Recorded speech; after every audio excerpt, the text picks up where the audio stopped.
Hi, I'm John Schreiber. For almost 20 years, the New Jersey Performing Arts Center has been the state's premier home to both world-class and community-centered performances. We pride ourselves on presenting something for everybody. That is why we're very proud to partner with the Caucus Educational Corporation to produce One-on-One at NJPAC with Steve Adubato. This fun and informative series features some of the very best talent New Jersey has produced. We are pleased to welcome them and you to the Arts Center. Funding for this edition of One-on-One with Steve Adubato at NJPAC has been provided by Prudential Financial's Global Communications Department, NJIT, the Community Food Bank of New Jersey, PSE&G, TD Bank, RWJ Barnabas Health, and by Horizon Blue Cross Blue Shield of New Jersey. Promotional support provided by NJ.com, Small News, Big News, True Jersey, and by the New Jersey Business and Industry Association. This is One-on-One. I'm an equal American just like you are. The jobs of tomorrow are not the jobs of yesterday. Look at this. You got this? Here it is, man. Look at that. Life without dance is boring. When you first heard that they were doing Charlie Rosen, Gayle King, didn't you go, what? Do you enjoy talking politics? No. People call me because they feel nobody's paying attention. Our culture, I don't think, has ever been tested the way it's being tested right now. Such a good question. High five. Welcome to One-on-One here at the New Jersey Performing Arts Center. It is my honor and pleasure to introduce Michael Cumpsty, who is a Tony-nominated actor. Right now, he is performing The Lion in Winter at the Two River Theater in beautiful Red Bank, New Jersey. After so many Broadway productions in which you've been a star in, and you're just an icon in the business. I got to ask you something. Broadway to Red Bank to this particular theater, which has got a great reputation. Yeah. What's it like? It's a fantastic theater. I've been fortunate. I've done a lot of Broadway. I've done like 17 Broadway shows. Many of the shows are not as good as what we do at Two River. Absolutely, honestly. How do you explain that? Well, the theater was founded by Bob and Joan Recknitz, who love it and have put a lot of themselves into it. It's well funded, it's well supported. We get a lot of grants from a lot of different organizations, and it's just, they do really fine work. And they don't have the economic pressure that is on the theaters in New York. You know, they don't have to charge $120, $200 a ticket. And they've got a diverse audience, and the last thing I did there, which is a show that just closed, was an August Wilson play called Ma Rainey's Black Bottom, which was right up there in the top 3 most satisfying experiences I've ever had in the theater. And there's a lot of August Wilson connections. Yeah. Explain that. Well, the guy who runs it, John Diaz, has a long-standing collaborative relationship with Ruben Santiago Hudson, who was one of August Wilson's original sort of company. He was on actors. our show. Ruben, right. Amazing guy. Yes. Writer, actor, director, Talented. Extraordinary guy. So he's been directing, not only him, but Brandon Durden, who I know is also been on the show. He's coming in a little bit later today, who played Dr. King in All the Way with Bryan Cranston. I'm sorry. I'm just name dropping. I'm sorry. Go ahead. I'm sorry. No, absolutely. Well, he was in this Ma Rainey's Black Bottom that I was just telling you about. What talent. Astonishing performer, and Ruben directed it. It's absolutely world-class. Getting the best. The best. In Jersey. Yeah. Who? Yeah. How, and so is there a tremendous buzz? Listen, we're not just looking to promote here, we're really not. But is it that there is a great reputation around this theater, the work it does, and that great performers want to be a part of this? Yeah, absolutely. And not just the performers, you know, with the writers and the directors and the designers. This show that I'm in rehearsal for now, we have a lighting designer called Jennifer Tipton, who is truly regarded as one of the greatest lighting designers in the world. The technical stuff down there is extraordinary, as beautiful as anything I've been in on Broadway. I mean, not the $20, $30, $40 million musicals, but, you know. Lion in Winter. Oh, yeah. Tell folks. So Lion in Winter is this great play, right? They turned it into a movie. Katharine Hepburn won the Oscar. It's a historical drama, but it's very much a contemporary American play. But it pretends to be about King Henry II in 1183 and his wife Eleanor of Aquitaine, and their kids, and they were a remarkable family. She had been the Queen of France. He was 11 years younger than her. When he was 19 years old, he married her, and a marriage of passion, and then she led several civil wars against him, and his kids fought against him in the civil wars. I'm playing Henry II. And it's a funny play and a sort of insightful play. It's about choosing leadership. It's about, like, this king, I'm the lion, and I'm getting on, so I'm in winter, and I've got these kids, none of whom I trust, and I have to decide who's going to run the country. And so it's about choosing who's going to run the country. So it's pretty apt. Hold on a second. We are 13, I date ourselves, but I always disclose. We are 13 days out from choosing who will be the leader of our country. This show will air after. Totally apt. Yeah. I mean, there were some pretty extraordinary things happening around the time of this story, but one of the princes in this play is Prince John, who became King John. He was sort of a disastrous king. He was Robin Hood's nemesis. But he was also the guy who was such a bad king that they wrote the Magna Carta, which was the founding document that led, many people say, the seeds of the American Constitution are in the Magna Carta. So, You're fascinated by history, are you not? Yeah. Because? Well, it's interesting. I've moved around a lot. I started out in England, and then my father moved us to South Africa for several years, and then I moved back to England for 2 years, then I came to the States.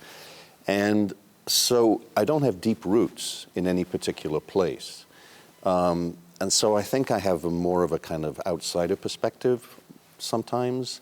And that makes me really interested in the history of things, because I guess I don't feel like I have my own deep-rooted history, so I'm fascinated by yours. I also know that you are fascinated by directing. I do like directing. Talk about that.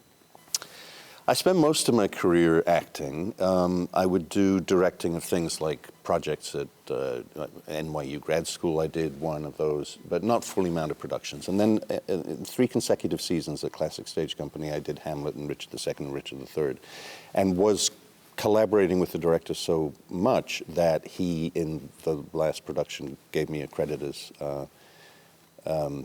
co-director. And I found it enormously satisfying. So I asked John Diaz, who runs there, who runs Two River, if I could do a show, and he'd let me do. He did let me do a fully mounted production of a play called Third by Wendy Wasserstein, and I found it thrilling for this reason, because when I'm acting, it's always the perspective of the character. You really have to get inside the character, and that really does preclude a kind of universal, deep comprehension of the play, because you're so narrowly focused.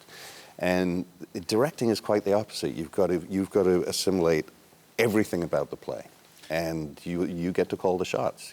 I really liked it. I do ask this question, as people know. I'm sorry if you're tired of it, but it has value. I ask a leadership question, but given your work as a director and having been on the other end as an actor, the thing you've learned most about leadership in your work as a director is? I think it's very tempting for directors to think that because the acting process is assimilative and you can't just learn the lines and do it, you've got to kind of let it germinate at a sort of subconscious level. This may sound like hokey, but it's absolutely true. It's very tempting for directors to infantilize actors and think that they're not smart. You're just a child. Because they don't produce it like that. I mean, they're not children.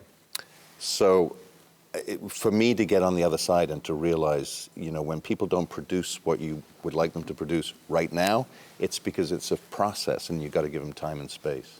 I'm sorry, I need to think that through again. It's not just relevant for directors, but all of us who think we're supposed to have the answers and direct and manage and lead other people. Yeah. They have to go through a process. Yeah, absolutely. Just because we think we see something. Yeah. It's so interesting. And by the way, one of the really great, Boardwalk Empire, you were, in fact? I was the skeevy piece. No, you were not. Stop, it's the wrong role. You were Father? Brennan. Father Brennan. Is that right? Yeah, you were Father Brennan. I saw people trying to get confession from you, trying to have you get a confession. I won't do that. As a Catholic, I know who I'm supposed to go to. Listen, thank you so much. Thank you, Steve. Appreciate it. All the best. Yeah. Stay with us. We'll be right back from New Jersey Performing Arts Center in beautiful Newark, New Jersey. To watch more One-on-One with Steve Adubato, find us online and follow us on social media. We are honored to be joined by Houston Person, who is a jazz tenor, saxophonist, record producer, and an icon, a legend in the field of jazz here at NJPAC. How are you? I'm fine, thank you. You were just saying, I said to you, we're taping here at NJPAC most of the day. I said, I'm a little bit tired. And I said, you've traveled all over the world. And you said, I'm tired. You're tired. You have more of a right to be. Let me ask you. You grew up in North Carolina? South Carolina, that's right. Yeah. Got exposed to music at what age? Early on around, I guess when I came into the world, I was exposed to music. Music was always in my home. Always? Yeah. And back then, every home had a piano, and or they play a piano, so to speak. And being a Southerner, you know, you go to church on Sunday. So I was exposed to music everywhere, and when we had country and western music, so all these different styles of music, and there was nothing else to do but listen to music. So when does jazz come into it? When I was around 10 or 11 years old. I wasn't playing an instrument yet, though. I was engaged in sports. Is that right? Yeah, I was interested in sports until late high school. I'm going to jump fast forward. When do you meet and start working with Etta Jones? Etta Jones, I'm sorry. I had gone to school, and I was around, I'd say around 1968 in Washington, D.C. 30 years, though. Yeah. Explain that collaboration. Well, it was a wonderful collaboration. I always wanted a vocalist with my band, and she was a vocalist without a band. So we sort of met at around the same time, and had the same aspirations, and there were no egos involved. So we stayed together for 35 years. Wow. You know, jazz. Yes. Today versus, say, 30 years ago, 40 years ago, is it the same?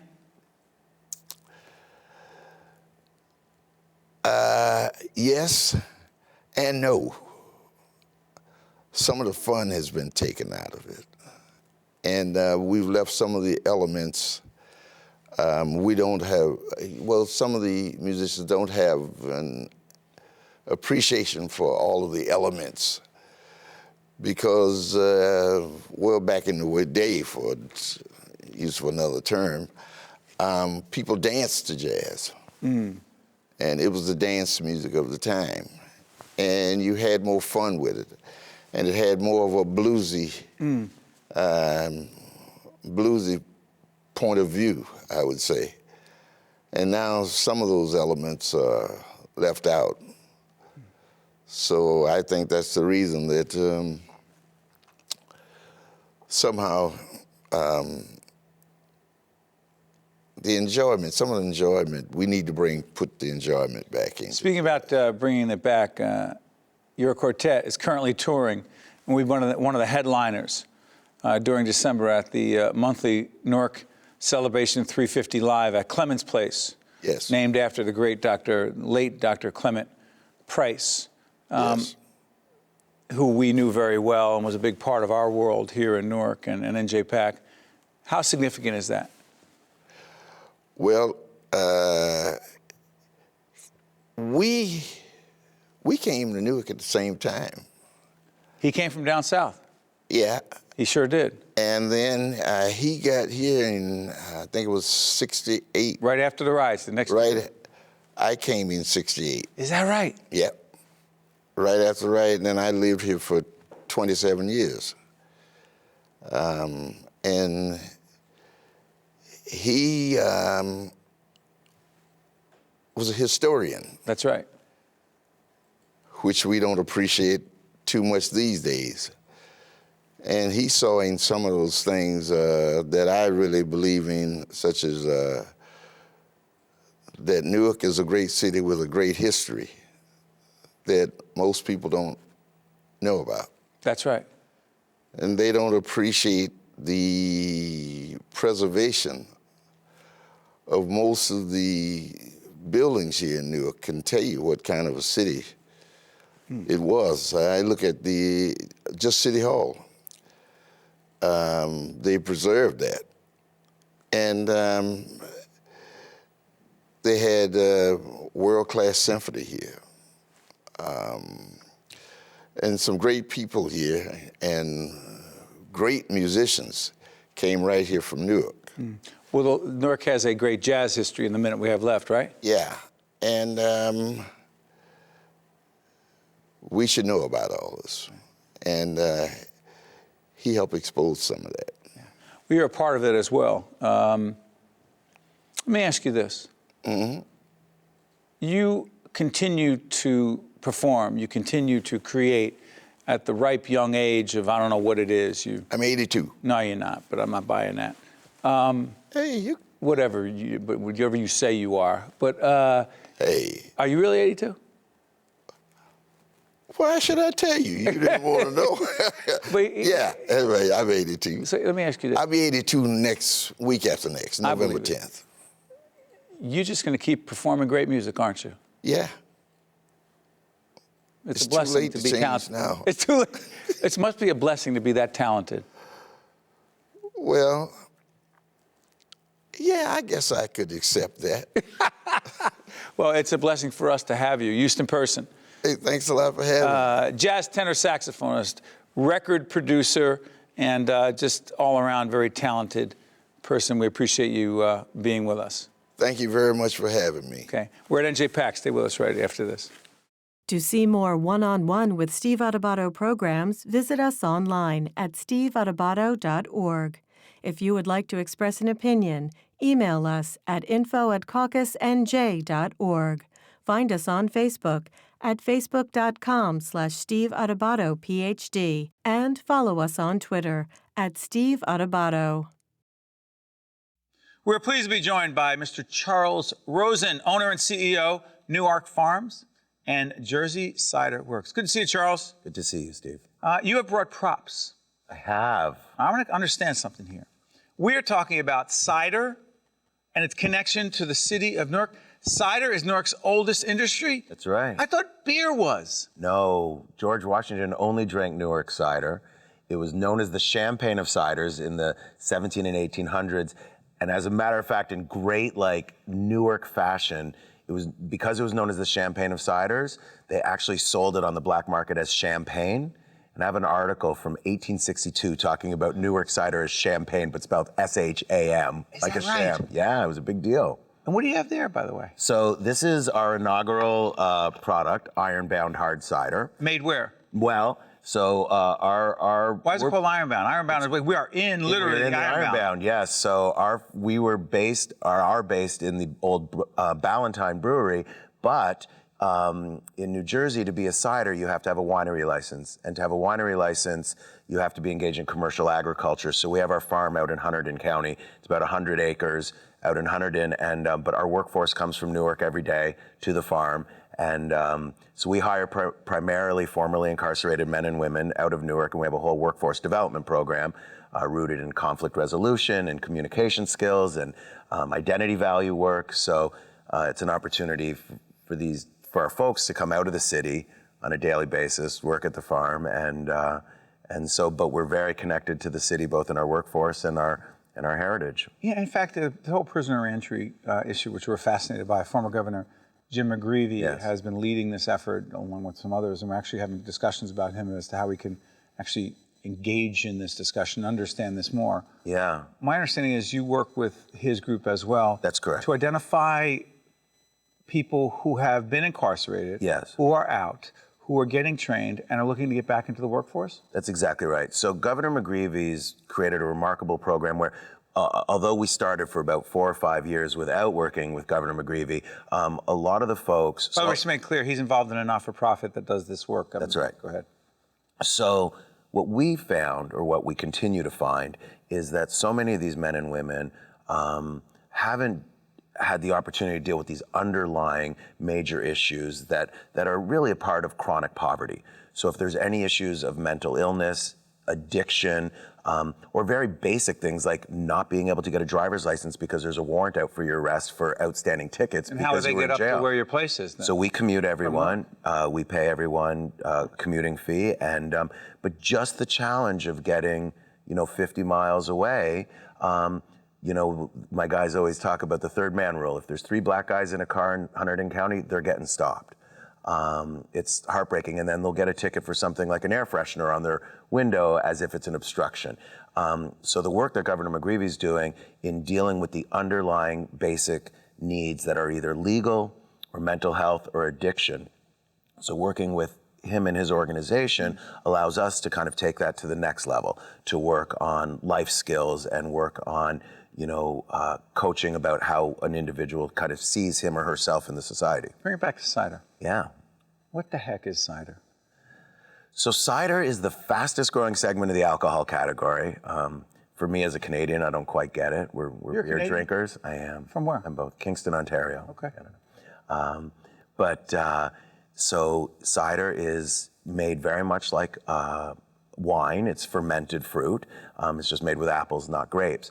But the category is driven by huge players, mostly breweries, that make cider from concentrate. So as opposed to concentrate, we've decided to work only with local fresh pressed apples from small scale growers. So we have our orchards, but we also get all of our juice from New Jersey, Pennsylvania, New York, small family farmers. This industry, this cider industry, does in fact have the potential to grow and employ more people? It's massive. What do you mean massive?